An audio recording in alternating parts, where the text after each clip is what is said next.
ഞാനൊരു തുടക്കക്കാരി എന്ന നിലയിൽ ഇവിടെ നമ്മുടെ വേദിയിൽ, നമ്മുടെ സദസ്സിലും വേദിയിൽ ഇരിക്കേണ്ട അർഹതയുള്ള ആൾക്കാർ ഇപ്പോൾ നമ്മുടെ സദസ്സിൽ ഇരിപ്പുണ്ട്. അവിടെ എല്ലാവരുടെയും നടുവിൽ എനിക്ക് രണ്ട് വാക്ക് സംസാരിക്കാൻ ഒരു അവസരം കിട്ടിയതിനും നിങ്ങളോടൊപ്പം ഈ സായാഹ്നം ചെലവഴിക്കാനുള്ള ഒരു അവസരം ഉണ്ടാക്കി തന്ന സർഗധാരയ്ക്ക് ഞാൻ ആദ്യമായിട്ട് എൻ്റെ നന്ദി അറിയിച്ചുകൊള്ളുന്നു.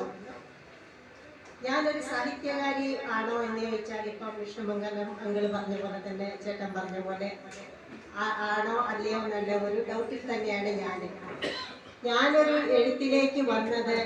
എല്ലാവരും പറഞ്ഞു ഞാനൊരു ലിറ്ററേച്ചർ സ്റ്റുഡൻറ്റോ അല്ല ആ ഫാമിലിയിൽ നിന്ന് വന്നതോ ഒന്നുമല്ല. എനിക്ക് ഞാൻ എന്നിൽ തന്നെ ഞാൻ മനസ്സിലാക്കിയത് എനിക്ക് എൻ്റെ മാതൃഭാഷയോടും മലയാളത്തിനോടുള്ള ഒരു അതിയായ വ്യാമോഹം തന്നെയാണ് എന്നെ ഈ ഫീൽഡിലേക്ക് എത്തിച്ചതെന്ന് വേണം എനിക്ക് പറയാൻ. അല്ലാണ്ട് വേറെ ആരും ഒരു ഇൻസ്പിറേഷൻ ആയിട്ടില്ല എനിക്ക്. അല്ല ഏതോ ഒരു ബുക്ക് ആയിക്കോട്ടെ, അല്ല ഒരു വ്യക്തി ആയിക്കോട്ടെ, ഒന്നുമല്ല.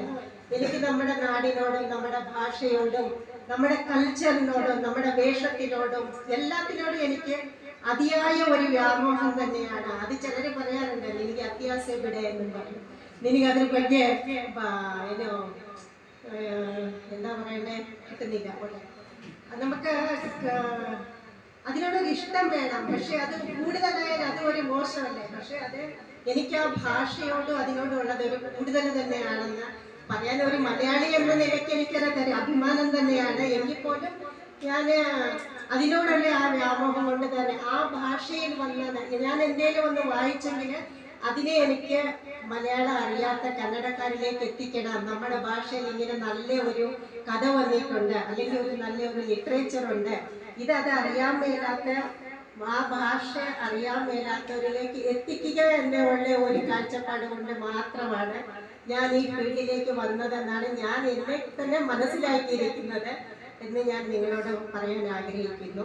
ഓരോരുത്തർക്കും ഓരോരോ ഇൻസ്പിറേഷൻസ് ആയിരിക്കാം. ഇത് ഞാൻ പറഞ്ഞ ആ ഭാഷയോടുള്ള ഒരു വ്യാമോഹം തന്നെയാണ് എനിക്കൊരു ഇൻസ്പിറേഷൻ. അതെനിക്ക് തോന്നുന്നത് ചിലപ്പോൾ നമ്മൾ നാട് വിട്ട് മറുനാട്ടിൽ ജീവിക്കുമ്പോൾ നമുക്ക് നമ്മുടെ മനസ്സിലുണ്ടാവുന്ന ഒരു ഫീലിങ്സ് ആയിരിക്കാതെ അങ്ങനെ ഞാൻ പിന്നെ ഒരു എഴുത്തുകാർക്ക് വേണ്ടതെന്ന് വെച്ചാൽ വായനാശീലമാണ്.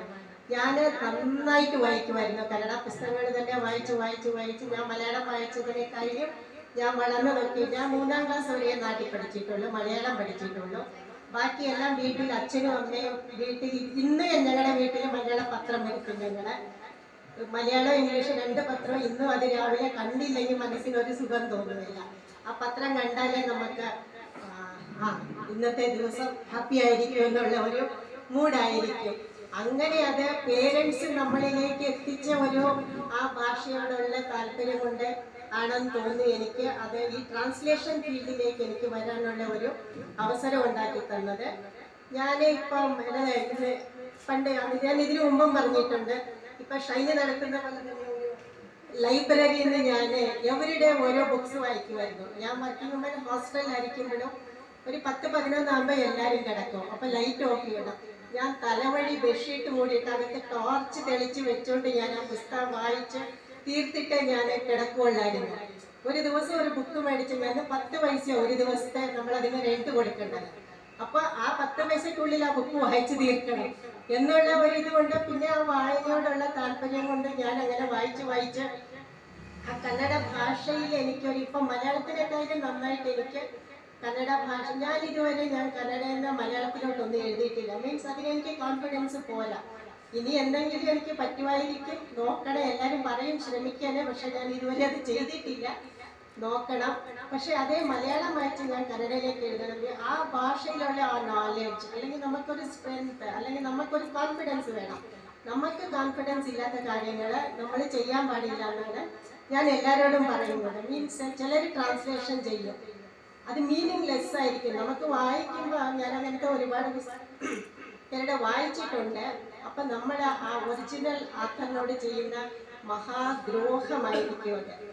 നമ്മൾ കന്നഡയിൽ അത് എഴുതി വായിക്കുന്ന ഇവിടുത്തെ ആൾക്കാർ എന്ത് വിചാരിക്കും, അയ്യോ ഇങ്ങനത്തെ എഴുത്തുകാർക്കാണ് അവിടെ ജ്ഞാനപീഠ അവാർഡ് കൊടുത്തിരിക്കുന്നത്, അല്ലെങ്കിൽ കേന്ദ്ര സാഹിത്യ അക്കാദമി അവാർഡ് കൊടുത്തിരിക്കുന്നത് എന്ന് അവർ വിചാരിക്കുന്ന ഒരു രീതിയിലേക്കുള്ള ട്രാൻസ്ലേഷൻസ് ആരും ചെയ്യാൻ പാടില്ല എന്നുള്ളതാണ് എൻ്റെ ഒരു കാഴ്ചപ്പാട്. അത് നമ്മളെ ഒരുപാട് വേദിയിൽ നമ്മളിങ്ങനെ അതിനെക്കുറിച്ച് ചർച്ച ചെയ്യാറുണ്ട്. സിതാറായൻ സാറുമായിട്ട് ഞങ്ങൾ ഇങ്ങനെ ജനറലായിട്ട് പറയുമ്പോൾ നമ്മളത് പറയാറുണ്ട്. നമ്മളെ കൊണ്ട് പറ്റില്ലെങ്കിൽ ചെയ്യണ്ട, അല്ലെങ്കിൽ അത് 4 പേരെ കൊണ്ട് വായിപ്പിക്കണം. നമ്മളത് ട്രാൻസ്ലേറ്റ് ചെയ്ത് കഴിഞ്ഞാൽ ആ ഭാഷ അറിയാവുന്ന ഒരു 4 പേരെ കൊണ്ട് വായിപ്പിച്ചിട്ട് അതിലെന്തെങ്കിലും കറക്ഷൻസ് ഉണ്ടോ, അത് മീനിങ് ഫുൾ ആയിട്ടുണ്ടോ, ഒരു സോഴ്സ് ലാംഗ്വേജ് ആൻഡ് ട്രാൻസ്ലേഷൻ ചെയ്യുന്ന ആ ടാർഗറ്റഡ് ലാംഗ്വേജും രണ്ടിലും നമുക്ക് കൃത്യമായിട്ട് നോളേജ് ഉണ്ടെങ്കിൽ മാത്രമേ അത് നമ്മൾ ചെയ്യാവൂ എന്നുള്ളതാണ് എല്ലാവരും മനസ്സിലാക്കേണ്ട ഒരു കാര്യം.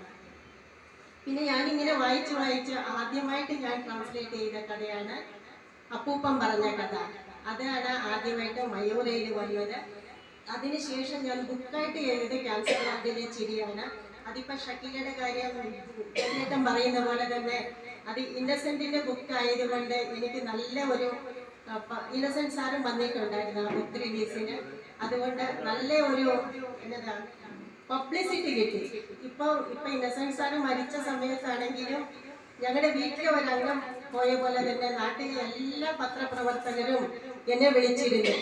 മാഡത്തിന്റെ എക്സ്പീരിയൻസ് എന്തുവാ, ബുക്ക് ട്രാൻസ്ലേറ്റ് ചെയ്യുമ്പോൾ സാറുമായിട്ട് എങ്ങനെയാണ് ഇടപഴകിയത്, എങ്ങനെയാണ് പരിചയപ്പെട്ടത്?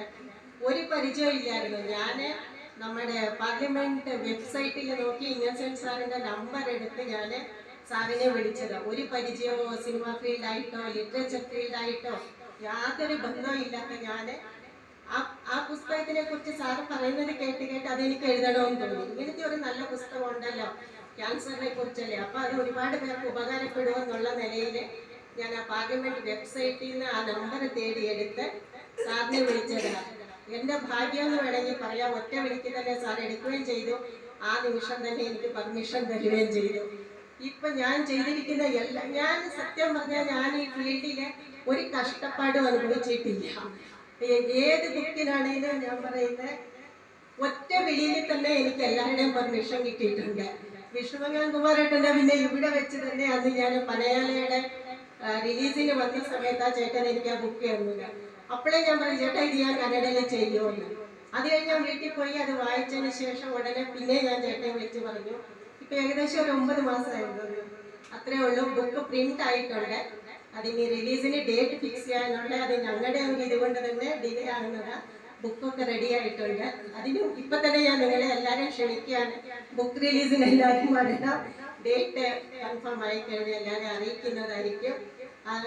അത് എല്ലാവർക്കും ഇഷ്ടപ്പെടും. ആ പുസ്തകം എന്താന്ന് വെച്ചാൽ അത് ബാംഗ്ലൂർ ബേസ്ഡ് ആയതുകൊണ്ട് ഇവിടുത്തെ ഓരോ സ്ഥലങ്ങളും അതിലെ ഓരോ ഇൻസിഡൻസും നമ്മൾ അതിലൂടെ ഇങ്ങനെ പാസ് ചെയ്ത് പോകുന്ന പോലെ നമുക്ക് ഫീൽ ചെയ്യുന്ന ഒരു സ്റ്റോറിയാണത്. അതിനുശേഷം ഞാൻ ഇപ്പം എഴുതിക്കൊണ്ടിരിക്കുന്നത് ബെന്യാമിൻ്റെ നിശബ്ദ സഞ്ചാരങ്ങൾ. അത് നേഴ്സുമാരെ കുറിച്ചുള്ള ഒരു കഥയാണ്. ബെന്യാമിൻ്റെ അങ്ങനെ ഞാൻ ആരോടോ നമ്പർ ചോദിച്ചു വിളിച്ചു. അയാളുടെ ഡീറ്റെയിൽസ് കൂടുതൽ ഒന്നും ചോദിച്ചില്ല. ഞാൻ സ്വയമായിട്ട് ഞാൻ ഇൻട്രൊഡ്യൂസ് ചെയ്ത് ഞാൻ ഇങ്ങനെയൊക്കെ ചെയ്തിട്ടുണ്ട്, ഇത് ചെയ്യാനുള്ള ആഗ്രഹം എനിക്കുണ്ടെന്ന് പറഞ്ഞ് ചെയ്തോളാൻ പറഞ്ഞു. അത് ഞാൻ പറഞ്ഞു, ഞാൻ ഒരുപാട് പേര് ഓരോരോ ഫീൽഡിൽ എന്തെങ്കിലുമൊക്കെ ആയിത്തീരണമെങ്കിൽ ഒരുപാട് കഷ്ടപ്പാട് അനുഭവിച്ചിരിക്കും. ഒരു പെർമിഷന് വേണ്ടി ഒരുപാട് വാതിലുകൾ മുട്ടിയിരിക്കും. ഒരു പബ്ലിഷറിനെ കിട്ടണമെങ്കിൽ പോലും അതുപോലെ ഒരുപാട് കഷ്ടപ്പാടുകൾ അനുഭവിച്ചിരിക്കും. പക്ഷെ ഇതൊന്നും ഇല്ലാണ്ട് ഞാൻ എങ്ങനെയൊക്കെ ഇവിടെ എത്തിച്ചേർന്നു എന്ന് വേണമെങ്കിൽ പറയാം. അങ്ങനത്തെ ഉള്ള ഒരു അവസരമാണ്. കുട്ടികളെല്ലാവരും നന്നായിട്ട് വായിക്കുക. വായിച്ച് അതിൽ നമ്മൾ ആദ്യം ഒന്ന് എഴുതാൻ തുടങ്ങണമെങ്കിൽ തന്നെ നമ്മളൊരു നല്ല വായനക്കാരായിരിക്കണം, നല്ല ലിസണറും കൂടി ആയിരിക്കണം. അപ്പോഴേ നമുക്ക് എന്തെങ്കിലുമൊക്കെ ആയിത്തീരാൻ പറ്റുള്ളൂ എന്ന് പറഞ്ഞുകൊണ്ട് ഞാൻ എൻ്റെ വാക്കുകൾ നിർത്തുന്നു. നന്ദി, നമസ്കാരം.